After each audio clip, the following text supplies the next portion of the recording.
हाँ जी students, welcome back to the physics world. और आदाब, नमस्कार, सत श्री अकाल, good morning, good evening, good night, जब भी लेक्चर देख रहे हो।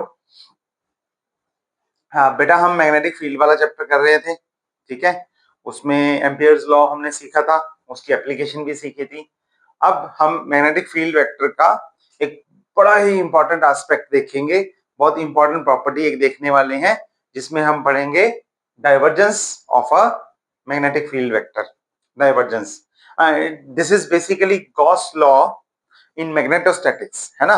इलेक्ट्रो में पढ़ा था जैसे इलेक्ट्रोस्टैटिक्स में, वैसे ही मैग्नेटिज्म में भी अगर आप गॉस लॉ को पढ़ेंगे तो फिर से गॉस डाइवर्जेंस से डील करता है, तो डाइवर्जेंस की ही बात करेंगे, ठीक। तो चलो शुरू करते हैं बड़े आराम से, बड़े प्यार से। एक सिंपल सा आर्टिकल है, हमने बायट-सैवर्ट लॉ लिखा था और उसमें mu naught upon 4 pi I d l cross are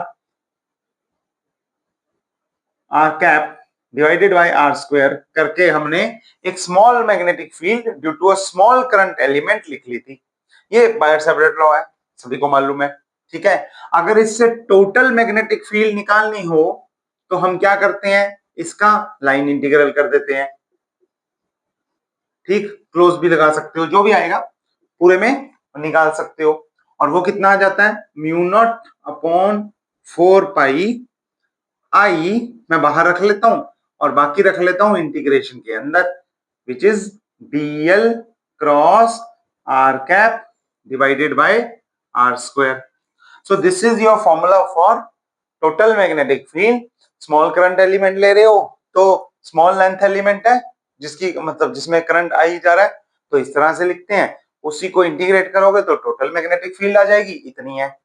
अब हमें जो आज इस आर्टिकल में सीखना है, जो निकालना है, वो है इस वेक्टर का डाइवर्जेंस। डाइवर्जेंस कितनी वैल्यू आएगी इसके डाइवर्जेंस की, ठीक है। तो चलो निकालना शुरू करते हैं। तो म्यू नॉट आई अपॉन 4 पाई, ये तो कांस्टेंट है, ये तो एक बार बाहर ही है, ठीक। हम निकालेंगे डाइवर्जेंस इसका, जिसमें है दो टर्म्स, डीएल वेक्टर और cross r cap upon r square. इस स्टेप को ध्यान से देख लेना। मैंने क्या किया है, दोनों वेक्टर्स को अलग अलग कर दिया है, दो वेक्टर्स को अलग अलग कर दिया है। एक डीएल वेक्टर अलग कर लिया और आर वेक्टर अलग कर लिया। आर वेक्टर किस तरह से लिखा हुआ है, 1 upon r square r cap, तो ये वेक्टर अलग कर लिया, ठीक हो गया।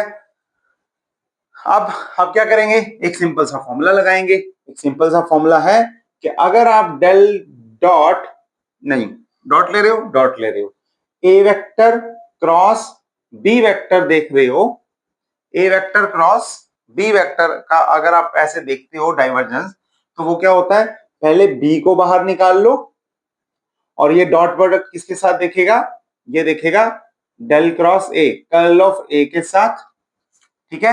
दिस इज इक्वल टू, और माइनस ए को बाहर निकाल लो और कर्ल किसका देख लो, बी का देख लो।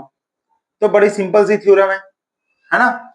ए dot b cross c is, a dot b cross c is back cab करके भी बोल देते हैं इसे, उस तरह से भी लेते हैं, लेकिन ठीक है आप ऐसे देख लो। वो यहां से आपने दूसरे वाले वेक्टर को बाहर निकालना है और पहले वेक्टर का क्रॉस प्रोडक्ट, माइनस पहले वेक्टर को बाहर निकालना है और दूसरे वेक्टर का क्रॉस प्रोडक्ट।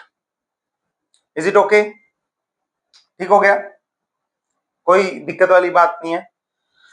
ओके, तो आगे देखते हैं, कर दो इसे। क्या लिखेंगे, यहां पे पुट करो, देखो क्या आएगा, चेक कर लो। हम ए वेक्टर की जगह किसको ले रहे हैं, डीएल को, और बी वेक्टर की जगह किसको ले रहे हैं, r cap upon r square को। तो यहां पे हमारे पास आएगा mu naught I upon 4 pi, और इंटीग्रेशन के अंदर ही चलने देते हैं सारा कुछ।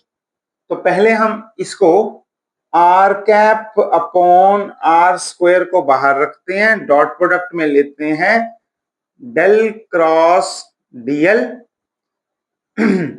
ओके, माइनस माइनस डीएल को बाहर रखते हैं और डॉट प्रोडक्ट में लेते हैं del cross r cap by r square. Check कर लो, और पूरे को मैंने बंद कर दिया। देख लो कोई दिक्कत तो नहीं है, चेक कर लो। हमने वही फॉर्मूला लगाया है और उसी से सॉल्व किया है।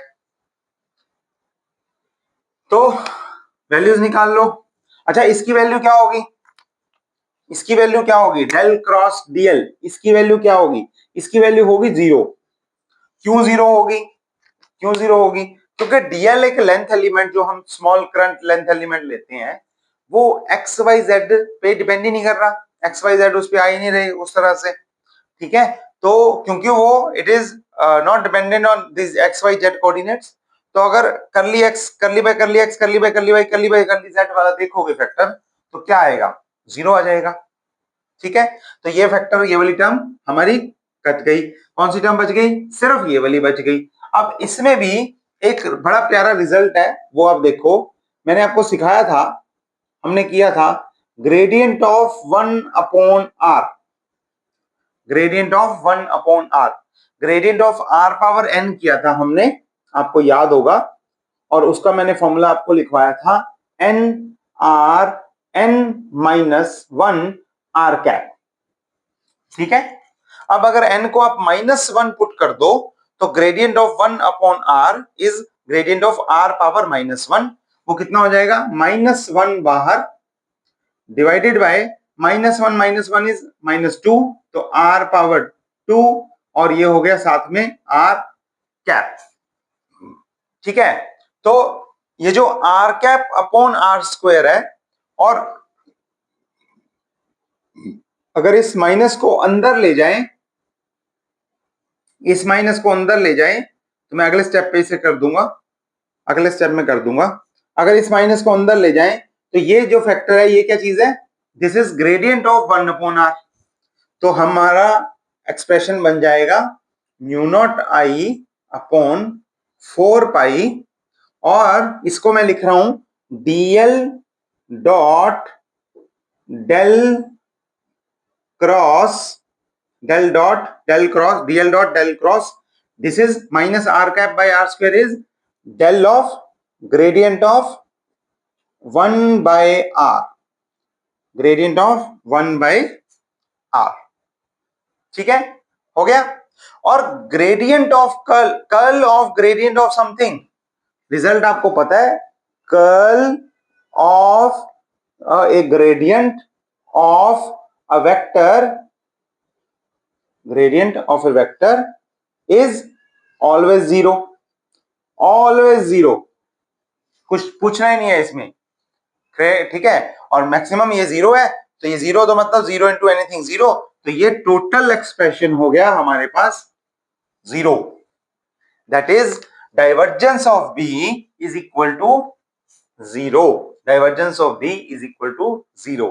ये हमने लिखा हुआ है कई बार, ठीक है। हम इसकी एक्सप्लेनेशन भी समझ चुके हैं, हम बात कर चुके हैं कि जो ग्रेडियंट है, जो सॉरी डाइवर्जेंस है, वो 0 होने का मतलब है कि ये फैल नहीं रहा, जहां से चल रहा है वहीं पे खत्म हो रहा है, वहीं पे आ रहा है वापस। और इसका मतलब है कि मोनोपोल, मैग्नेटिक मोनोपोल एग्जिस्ट नहीं करता, ठीक है। हमने ये सीखा हुआ है, यही रिजल्ट हमने प्रूव किया है, बायर-सेवरेट लॉ लेके, जनरल लेके प्रूव किया है, और हमारे पास एक बड़ा इंपॉर्टेंट रिजल्ट आ गया, that divergence of B is 0। अच्छा, इसमें एक और रिलेशन है, एक और बात, ये आर्टिकल खत्म हो गया यहाँ पे, ठीक है। और इसमें और बात करने वाली फिलहाल जो है, वो मैं एक बात और सिखाना चाहता हूं आपको, वो हम सीख लेते हैं। तो एक और रिलेशन है, जैसे हमने अभी अभी रिलेशन यूज किया ना, curl of gradient of something is 0, curl of a gradient of a vector is 0। वैसे एक और रिलेशन होता है, वो रिलेशन होता है divergence of curl of a vector is 0, curl of a vector is always 0, ठीक है। तो अगर हम बोल रहे हैं कि डाइवर्जेंस ऑफ बी इज 0, तो ये जो वेक्टर है, यानी कि इसे क्योंकि divergence of curl of zero होता है, divergence of curl of zero होता है, तो इसको हम किसी ना किसी वेक्टर के कर्ल की फॉर्म में लिख सकते हैं। ये हमारा नेक्स्ट रिजल्ट है, नोटिस कर लो। Because the divergence of this vector is zero and divergence of curl of a vector is zero, that means this vector can be written as curl of another vector। ठीक है, तो हम b को अक्सर del cross a लिख देते होते हैं। And what is a is known as vector potential और एक्यूरेटली मैग्नेटिक वेक्टर पोटेंशियल। ठीक है, एक बात फिर से याद करवाऊं आपको, अगर इसके सिमिलैरिटी आप देखो, दिस इज गॉस लॉ से वहां पे भी हम कर रहे थे, इलेक्ट्रोस्टैटिक में भी हम यही सब चीजें पढ़ रहे थे। तो जब हमने इलेक्ट्रोस्टैटिक पढ़ा था तो हमने प्रूव किया था del cross E is equal to zero, curl of E vector is zero and curl of gradient is zero, यानी कि E can be written as gradient of something. तो वहां पे हमने रिलेशन लिखा था माइनस डेल ऑफ वी, और v क्या था, स्केलर पोटेंशियल। तो हमने सारी की सारी थ्योरी, सारे एग्जांपल, सब कुछ इलेक्ट्रिक स्केलर इलेक्ट्रोस्टैटिक पोटेंशियल पे की थी, जो कि ऐसे लिख सकते थे हम इस फॉर्म में। यहां पे अगर आप इसके इक्विवेलेंट कुछ देखोगे तो मैग्नेटिक फील्ड में ये स्केलर नहीं रहा, पोटेंशियल क्या बन गया, वेक्टर पोटेंशियल बन गया, और वो हम लिखते हैं इस फॉर्म में, और वहां से हमारे पास एक नई टर्म आ जाती है। ठीक है, सिमिलर है उसके, उसी तरह से निकाल ली हुई है, उसी तरह से कर सकते हैं। तो ये भी बड़ी इंपॉर्टेंट है, डिटेल में तो आपको आगे आएगी, अभी तो नहीं आई, लेकिन पता होना चाहिए कि आती कहां से है। ठीक है, तो जब हम इलेक्ट्रोमैग्नेटिक पढ़ते हैं, इलेक्ट्रोमैग्नेटिज्म पढ़ते हैं, इलेक्ट्रिक और मैग्नेटिज्म दोनों को साथ साथ पढ़ते हैं, तो उनके सारे टर्म्स और फैक्टर्स एक साथ रख के उस तरीके से सीखते होते हैं। ओके, तो बड़ा अच्छा रिजल्ट है। आप इसे ऐसे भी लिख सकते हो, prove that divergence of magnetic field is zero, prove that magnetic field can be written as curl of a vector. What do you mean by magnetic vector potential? How is it related to magnetic field? How these terms are interconnected? कुछ ही किसी भी form में पूछा जा सकता है। दो तीन इंपॉर्टेंट रिजल्ट्स हैं, ये वेक्टर कैलकुलस का है, ये ग्रेडियंट वाला वेक्टर कैलकुलस का रिजल्ट है, curl of gradient vector calculus का रिजल्ट है, divergence of curl vector calculus का रिजल्ट है। तो जो हमने पहले चैप्टर में सीखा है वो सब कुछ यहाँ पे इस तरह से हम बीच बीच में जगह जगह पे यूज करते हैं। ठीक हो गया, चलो तो ये वाला आर्टिकल पढ़ के आओ, सीख के आओ, अच्छे से प्रैक्टिस करके आओ। कोई डाउट होगा तो मुझे बताना, हम इस पे एक आधा न्यूमेरिकल और कर सकते हैं। ठीक है, और ठीक है, अदरवाइज वो मैं टेस्ट में करवा दूंगा। पहले आप देख लो, कोई डाउट तो नहीं है, यहाँ पे चेक कर लो।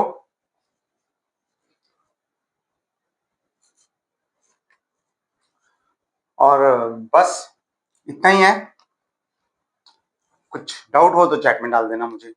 ठीक है, और ये सारे रिजल्ट्स आपको हर टाइम पे टिप्स पे होने चाहिए। ठीक, तो ये करके आना, कोई न्यूमेरिकल होगा इससे रिलेटेड तो सिंपल होता है, जो ये वैल्यू दी होगी डाइवर्जेंस निकालना होगा, या ये वैल्यू दी होगी कर्ल निकाल के मैग्नेटिक फील्ड की वैल्यू निकालनी होगी, जैसे हमने पोटेंशियल और इलेक्ट्रिक फील्ड में भी किए थे, उसी तरह के कुछ होते हैं। ठीक है, तो यहां तक का काम करके आना और ये सब पढ़ के आना। कोई डाउट हो चैट में डाल देना, ग्रुप में डाल देना। हम मिलते हैं अगली क्लास में, तब तक के लिए अपना ध्यान रखिए, सेहत का ध्यान रखिए और काम करते रहिए। Stay tuned.